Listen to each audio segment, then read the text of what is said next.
ಓಂ ಶಾಂತಿ. ಇಂದಿನ ದಿನಾಂಕ 19/8/2025. ಪ್ರಾರ್ಥ ಮುರುಳಿ ಬಾಪ್ತಾದ ಮಧುಬನ. ಮಧುರ ಮಕ್ಕಳೇ, ತನ್ನ ಸ್ವಧರ್ಮವನ್ನು ಮರೆಯುವುದೇ ಎಲ್ಲದಕ್ಕಿಂತ ದೊಡ್ಡ ತಪ್ಪಾಗಿದೆ. ನೀವೀಗ ಸ್ಮೃತಿ ಸ್ವರೂಪರಾಗಬೇಕಾಗಿದೆ. ತಮ್ಮ ಮನೆ ಮತ್ತು ರಾಜಧಾನಿಯನ್ನು ನೆನಪು ಮಾಡಬೇಕಾಗಿದೆ. ಪ್ರಶ್ನೆ: ತಾವು ಮಕ್ಕಳ ಯಾವ ಸ್ಥಿತಿಯು ಸಮಯದ ಸಮೀಪತೆಯ ಚಿಹ್ನೆಯಾಗಿದೆ? ಉತ್ತರ: ಯಾವಾಗ ತಾವು ಮಕ್ಕಳು ನೆನಪಿನ ಯಾತ್ರೆಯಲ್ಲಿ ಸದಾ ಮಗ್ನರಾಗಿರುತ್ತೀರಿ, ಬುದ್ಧಿಯ ಅಲೆದಾಟವು ನಿಂತು ಹೋಗುವುದೋ, ವಾಣಿಯಲ್ಲಿ ನೆನಪಿನ ಅರಿತವೂ ಬರುವುದೋ, ಅಪಾರ ಖುಷಿಯಲ್ಲಿರುವಿರೋ, ಪದೇ ಪದೇ ತಮ್ಮ ಸತ್ಯಯುಗ ಪ್ರಪಂಚದ ದೃಶ್ಯಗಳು ಸನ್ಮುಖದಲ್ಲಿ ಕಾಣುತ್ತಿರುವುದೋ, ಆಗ ಸಮಯವು ಸಮೀಪಿಸಿದೆ ಎಂದು ತಿಳಿದುಕೊಳ್ಳಿ. ವಿನಾಶದಲ್ಲಿ ಸಮಯವು ಹಿಡಿಸುವುದಿಲ್ಲ. ಇದಕ್ಕಾಗಿ ನೆನಪಿನ ಚಾರ್ಟನ್ನು ಹೆಚ್ಚಿಸಿಕೊಳ್ಳಬೇಕಾಗಿದೆ.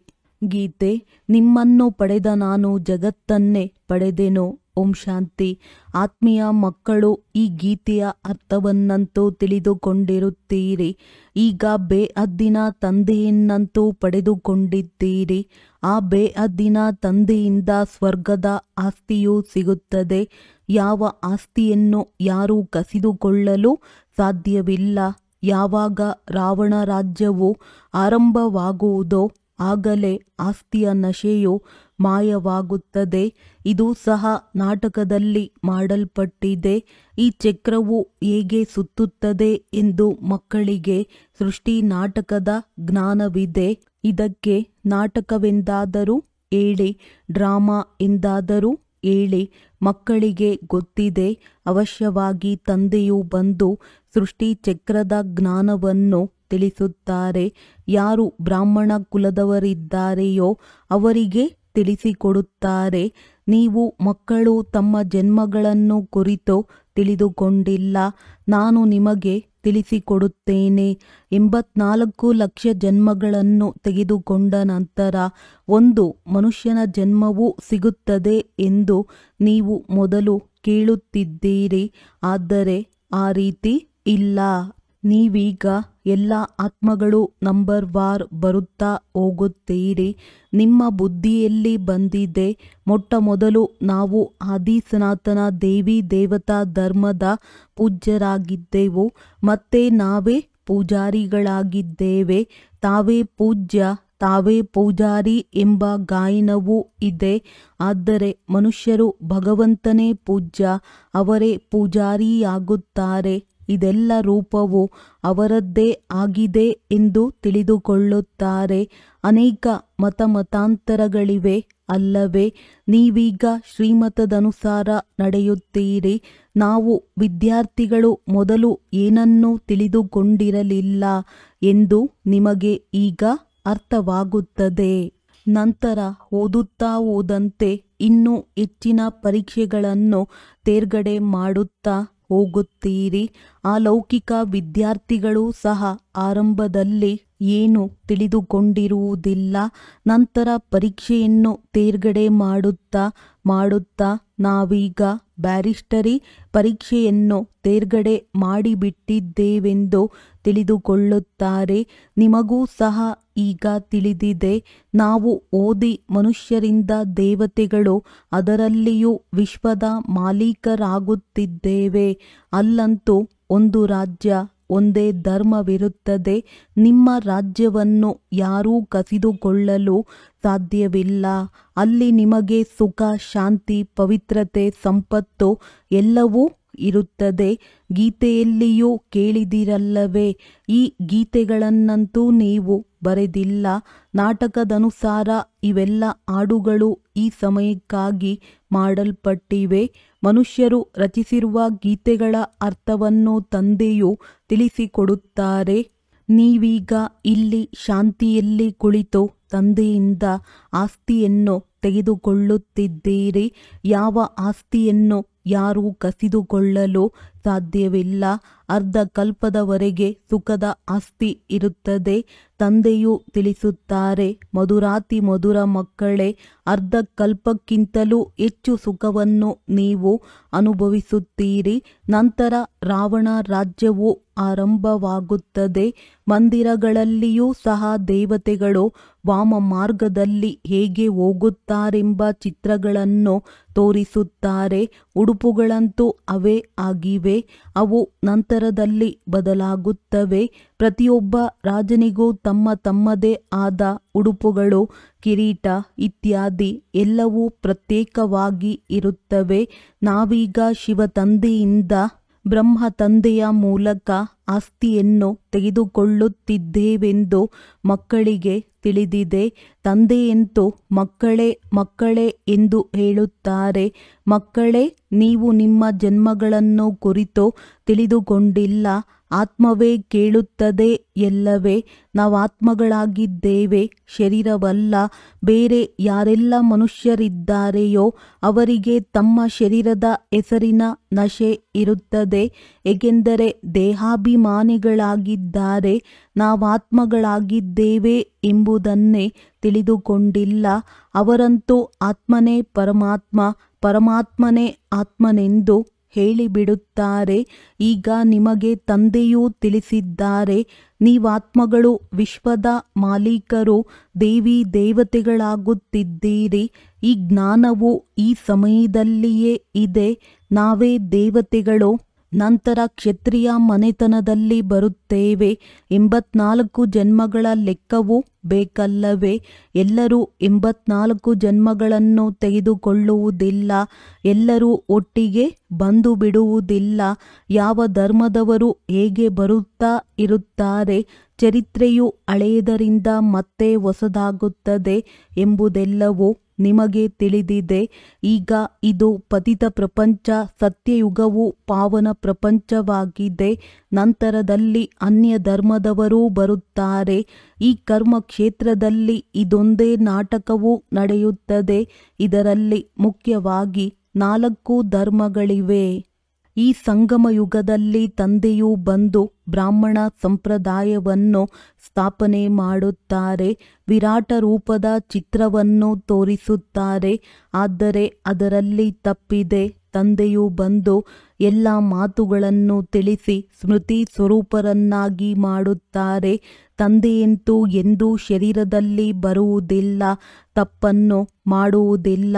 ಅವರು ಸ್ವಲ್ಪ ಸಮಯಕ್ಕಾಗಿಯೇ ನೀವು ಮಕ್ಕಳಿಗೆ ಸುಖಧಾಮ ಮತ್ತು ನಮ್ಮ ಮನೆಯ ಮಾರ್ಗವನ್ನು ತಿಳಿಸಲು ಈ ರಥದಲ್ಲಿ ಬ್ರಹ್ಮ ಬರುತ್ತಾರೆ. ಕೇವಲ ಮಾರ್ಗವನ್ನಷ್ಟೇ ತಿಳಿಸುವುದಿಲ್ಲ, ಜೀವನವನ್ನು ರೂಪಿಸುತ್ತಾರೆ. ಕಲ್ಪಕಲ್ಪವೂ ನೀವು ಮನೆಗೆ ಹೋಗುತ್ತೀರಿ. ನಂತರ ಸುಖದ ಪಾತ್ರವನ್ನಭಿನಯಿಸುತ್ತೀರಿ. ನಾವಾತ್ಮಗಳ ಸ್ವಧರ್ಮವೇ ಶಾಂತಿಯಾಗಿದೆ ಎಂಬುದು ಮಕ್ಕಳಿಗೆ ಮರೆತು ಹೋಗಿದೆ. ಈ ದುಃಖದ ಪ್ರಪಂಚದಲ್ಲಿ ಶಾಂತಿ ಇರಲು ಹೇಗೆ ಸಾಧ್ಯ? ಇವೆಲ್ಲ ಮಾತುಗಳನ್ನು ನೀವು ತಿಳಿದುಕೊಳ್ಳುತ್ತೀರಿ ಮತ್ತು ಎಲ್ಲರಿಗೂ ತಿಳಿಸುತ್ತೀರಿ. ನಿಧಾನವಾಗಿ ಎಲ್ಲರೂ ಬರತೊಡಗುತ್ತಾರೆ. ಈ ಸೃಷ್ಟಿ ಚಕ್ರವು ಹೇಗೆ ಸುತ್ತುತ್ತದೆ, ಇದರ ಕಾಲಾವಧಿ ಎಷ್ಟು ಎಂಬುದು ವಿದೇಶಿಯರಿಗೂ ಸಹ ಅರ್ಥವಾಗುವುದು. ವಿದೇಶಿಯರು ನಿಮ್ಮ ಬಳಿ ಬರುತ್ತಾರೆ ಹಾಗೂ ಮಕ್ಕಳು ಸಹ ಅಲ್ಲಿಗೆ ಹೋಗಿ ಸೃಷ್ಟಿ ಚಕ್ರದ ರಹಸ್ಯವನ್ನು ತಿಳಿಸುತ್ತಾರೆ. ಕ್ರೈಸ್ಟ್ ಹೋಗಿ ಭಗವಂತನ ಸಾನ್ನಿಧ್ಯವನ್ನು ಸೇರಿದರೆಂದು ಅವರು ತಿಳಿಯುತ್ತಾರೆ. ಕ್ರೈಸ್ಟ್ ಭಗವಂತನ ಮಗುವೆಂದು ತಿಳಿಯುತ್ತಾರೆ. ಇನ್ನು ಕೆಲವರು ಕ್ರಿಸ್ತನೂ ಸಹ ಪುನರ್ಜನ್ಮವನ್ನು ತೆಗೆದುಕೊಳ್ಳುತ್ತಾ ಈಗ ಕೆಳಗೆ ಇಳಿದಿದ್ದಾರೆಂಬುದನ್ನು ಸಹ ತಿಳಿದುಕೊಳ್ಳುತ್ತಾರೆ. ಹೇಗೆ ನೀವು ಸಹ ಈಗ ಭಿಕಾರಿಗಳಾಗಿದ್ದೀರಲ್ಲವೇ?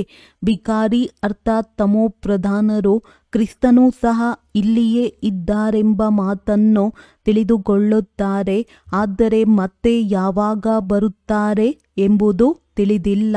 ಆದ್ದರಿಂದ ನೀವು ತಿಳಿಸಿ, ನಿಮ್ಮ ಧರ್ಮಸ್ಥಾಪಕರು ಪುನಃ ತಮ್ಮ ಸಮಯದಲ್ಲಿ ಧರ್ಮ ಸ್ಥಾಪನೆ ಮಾಡಲು ಬರುವರು.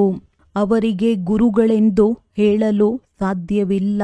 ಅವರು ಧರ್ಮ ಸ್ಥಾಪನೆ ಮಾಡಲು ಬರುತ್ತಾರೆ. ಸದ್ಗತಿದಾತನು ಕೇವಲ ಒಬ್ಬ ತಂದೆಯಾಗಿದ್ದಾರೆ. ಮತ್ಯಾರೆಲ್ಲರೂ ಧರ್ಮ ಸ್ಥಾಪನೆ ಮಾಡಲು ಬರುವರೋ ಅವರೆಲ್ಲರೂ ಪುನರ್ಜನ್ಮವನ್ನು ತೆಗೆದುಕೊಳ್ಳುತ್ತಾ ಈಗ ಬಂದು ತಮೋಪ್ರಧಾನರಾಗಿದ್ದಾರೆ.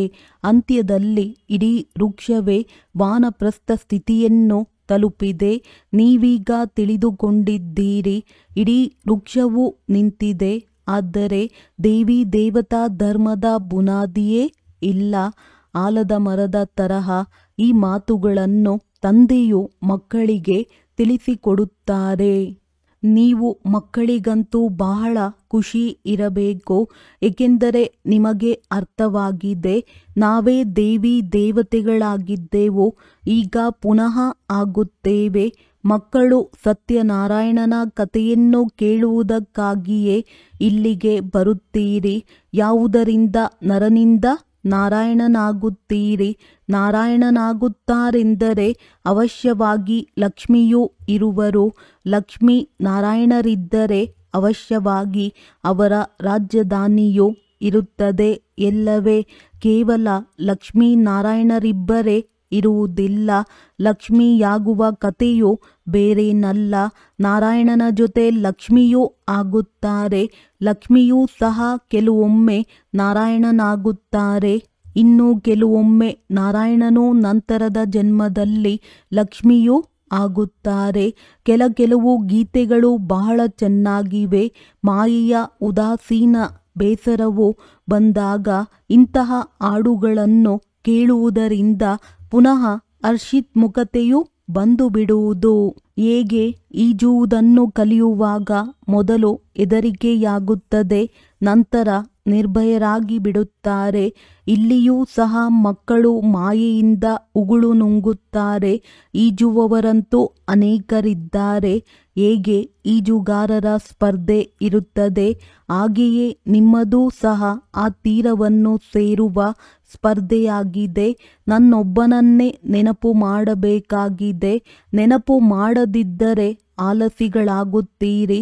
ತಂದೆಯು ತಿಳಿಸುತ್ತಾರೆ, ಮಕ್ಕಳೇ, ನೆನಪಿನ ಯಾತ್ರೆಯಿಂದಲೇ ದೋಣಿಯು ಪಾರಾಗುವುದು. ಆ ತೀರವನ್ನು ತಲುಪುತ್ತೀರಿ. ಈಜುಗಾರರು ಕೆಲವರು ಬಹಳ ತೀಕ್ಷ್ಣರಾಗಿರುತ್ತಾರೆ, ಕೆಲವರು ಕಡಿಮೆ. ಇಲ್ಲಿಯೂ ಹಾಗೆಯೇ ತಂದೆಯ ಬಳಿ ಚಾರ್ಟನ್ನು ಕಳುಹಿಸುತ್ತಾರೆ. ತಂದೆಯು ಅದನ್ನು ಪರಿಶೀಲನೆ ಮಾಡುತ್ತಾರೆ. ನೆನಪಿನ ಚಾರ್ಟನ್ನು ಇವರು ಸರಿಯಾದ ರೀತಿಯಿಂದ ತಿಳಿದುಕೊಂಡಿದ್ದಾರೆಯೇ ಅಥವಾ ತಪ್ಪಾಗಿ ತಿಳಿದುಕೊಂಡಿದ್ದಾರೆಯೇ? ನಾನು ಇಡೀ ದಿನದಲ್ಲಿ 5 ಗಂಟೆಗಳ ಸಮಯ ನೆನಪಿನಲ್ಲಿದ್ದೆನು ಎಂದು ಕೆಲವರು ತೋರಿಸುತ್ತಾರೆ. ಅವರ ಮೇಲೆ ನಾನು ವಿಶ್ವಾಸವನ್ನಿಡುವುದಿಲ್ಲ. ಖಂಡಿತವಾಗಿ ತಪ್ಪಾಗಿರುತ್ತದೆ. ಇನ್ನು ಕೆಲವರು ನಾವು ಎಷ್ಟು ಸಮಯ ಇಲ್ಲಿ ಓದುತ್ತೇವೆಯೋ ಅಷ್ಟು ಸಮಯವಂತೂ ಚಾರ್ಟ್ ಸರಿ ಇರುತ್ತದೆ ಎಂದು ತಿಳಿದುಕೊಳ್ಳುತ್ತಾರೆ. ಆದರೆ ಇಲ್ಲ, ಅನೇಕರಿಗೆ ಇಲ್ಲಿ ಕುಳಿತಿದ್ದರೂ ಮುರುಳಿಯನ್ನು ಕೇಳುತ್ತಿದ್ದರೂ ಬುದ್ಧಿಯು ಹೊರಗಡೆ ಎಲ್ಲೆಲ್ಲಿಯೋ ಹೋಗುತ್ತಿರುತ್ತದೆ, ಪೂರ್ಣವಾಗಿ ಕೇಳುವುದೇ ಇಲ್ಲ. ಭಕ್ತಿ ಮಾರ್ಗದಲ್ಲಿಯೂ ಇದೇ ರೀತಿಯೇ ಆಗುತ್ತದೆ. ಸನ್ಯಾಸಿಗಳು ಕಥೆಯನ್ನು ಹೇಳುವಾಗ ಮಧ್ಯದಲ್ಲಿ ನಾನು ಏನನ್ನು ಹೇಳಿದೆನೋ ಎಂದು ಮಧ್ಯದಲ್ಲಿ ಕೇಳುತ್ತಿರುತ್ತಾರೆ. ಇವರು ಕಾದಿರುವ ಹೆಂಚಿನ ರೀತಿಯಲ್ಲಿ ಕುಳಿತಿದ್ದಾರೆ ಎಂಬುದನ್ನು ನೋಡಿ ಅವರನ್ನೇ ಕೇಳುತ್ತಾರೆ. ಆಗ ಅಂಥವರು ಉತ್ತರಿಸಲು ಸಾಧ್ಯವಾಗುವುದಿಲ್ಲ. ಬುದ್ಧಿಯು ಯಾವುದಾದರೊಂದು ಕಡೆ ಹೊರಟು ಹೋಗುತ್ತದೆ, ಒಂದು ಶಬ್ದವನ್ನು ಕೇಳಿಸಿಕೊಳ್ಳುವುದಿಲ್ಲ. ಇಲ್ಲಿಯೂ ಹಾಗೆಯೇ ತಂದೆಯು ನೋಡುತ್ತಿರುತ್ತಾರೆ. ಇವರ ಬುದ್ಧಿಯು ಎಲ್ಲಿಯೋ ಹೊರಗಡೆ ಅಲೆಯುತ್ತಿರುತ್ತದೆ, ಆ ಕಡೆ ಈ ಕಡೆ ನೋಡುತ್ತಿರುತ್ತಾರೆ ಎಂದು ತಿಳಿದುಕೊಳ್ಳುತ್ತಾರೆ. ಇಂಥವರು ಕೆಲವರು ಹೊಸಬ್ಬರೂ ಬರುತ್ತಾರೆ. ಇಂಥವರನ್ನು ನೋಡಿ ಇವರು ಪೂರ್ಣ ಅರಿತುಕೊಂಡಿಲ್ಲವೆಂದು ತಂದೆಯು ತಿಳಿಯುತ್ತಾರೆ. ಆದ್ದರಿಂದ ತಂದೆಯು ಹೇಳುತ್ತಾರೆ, ಹೊಸಬ್ಬರನ್ನು ತರಗತಿಗೆ ತರಲು ಬೇಗನೆ ಅನುಮತಿ ಕೊಡಬೇಡಿ. ಅಂಥವರು ವಾಯುಮಂಡಲವನ್ನು ಕೆಡಿಸುತ್ತಾರೆ. ಮುಂದೆ ಹೋದಂತೆ ನೀವು ನೋಡುತ್ತೀರಿ, ಯಾರು ಒಳ್ಳೊಳ್ಳೆಯ ಮಕ್ಕಳಿದ್ದಾರೆಯೋ ಅವರು ಇಲ್ಲಿ ಕುಳಿತಿದಂತೆಯೇ ವೈಕುಂಠಕ್ಕೆ ಹೊರಟು ಹೋಗುತ್ತಾರೆ. ಬಹಳ ಖುಷಿಯಾಗುತ್ತದೆ. ಪುನಃ ಪುನಃ ಹೋಗುತ್ತಾರೆ. ಈಗ ಸಮಯವು ಸಮೀಪವಿದೆ. ನಂಬರ್ ವಾರ್ ಪುರುಷಾರ್ಥದನುಸಾರ ನೀವು ಆ ಸ್ಥಿತಿಯನ್ನು ತಲುಪುವಿರಿ. ನೀವು ಪದೇ ಪದೇ ಸ್ವರ್ಗದಲ್ಲಿ ತಮ್ಮ ಮೆಹಲುಗಳನ್ನು ನೋಡುತ್ತಿರುತ್ತೀರಿ. ಏನೆಲ್ಲವನ್ನು ತಿಳಿಸಬೇಕಾಗಿದೆಯೋ ಅದರ ಸಾಕ್ಷಾತ್ಕಾರವಾಗುತ್ತಾ ಇರುವುದು. ಸಮಯವನ್ನಂತೂ ನೋಡುತ್ತಿದ್ದೀರಿ, ಹೇಗೆ ತಯಾರಿಗಳು ನಡೆಯುತ್ತಿದೆ. ತಂದೆಯು ತಿಳಿಸುತ್ತಾರೆ, ಮಕ್ಕಳೇ, ಇಡೀ ಪ್ರಪಂಚದ ಮನುಷ್ಯರೆಲ್ಲರೂ ಹೇಗೆ ಒಂದು ಸೆಕೆಂಡಿನಲ್ಲಿ ಸುಟ್ಟು ಹೋಗುತ್ತಾರೆ ಎಂಬುದನ್ನು ನೋಡುವಿರಿ. ಒಂದು ಬಾಂಬು ಹಾಕಿದರೆಂದರೆ ಇದೆಲ್ಲವೂ ಸಮಾಪ್ತಿಯಾಗುವುದು. ನೀವು ಮಕ್ಕಳಿಗೆ ತಿಳಿದಿದೆ, ಈಗ ನಿಮ್ಮ ರಾಜಧಾನಿಯು ಸ್ಥಾಪನೆಯಾಗುತ್ತಿದೆ. ಅಂದ ಮೇಲೆ ನೆನಪಿನ ಯಾತ್ರೆಯಲ್ಲಿ ಮಗ್ನರಾಗಿರಬೇಕಾಗಿದೆ.